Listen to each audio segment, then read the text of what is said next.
எல்லாரும் சொல்லுங்க பாப்போம், இயேசுவின் ரத்தம் ஜெயம், இயேசுவின் ரத்தம் ஜெயம்.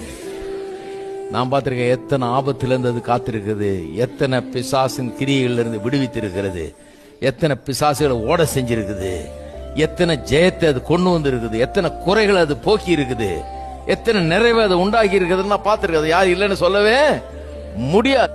இயேசுவின் ரத்தம் ஜெயம். அதான் ரத்தத்தை பற்றிலாம் பாடுறோம், ரத்தத்தை பற்றிலாம் கொண்டாடுறோம். ஏன்னா அந்த ரத்தம் நம்முடைய பாவ மன்னிப்பு மட்டும் இல்லை, நம்ம தொடர்ந்து நடத்தி நம்மை கொண்டு போய் நம்ம பாதுகாத்து நமக்கு வேண்டிய எல்லாவற்றையும் செய்யக்கூடிய செய்வார் என்பதற்கு இந்த ரத்தம் நமக்கு உத்தரவாதம் அளிக்கிறது. ரத்தம் என்ன சொல்லுது? யூ ஆர் டிஃபரண்ட், நீ வித்தியாசமானவன், நீ ரத்தம் பூசப்பட்டவன், ரத்தம் தெளிக்கப்பட்டவன், உன்னை அழிஞ்சு போக விட மாட்டேன், உன்னை எவனும் மேற்கொள்ள விட மாட்டேன்.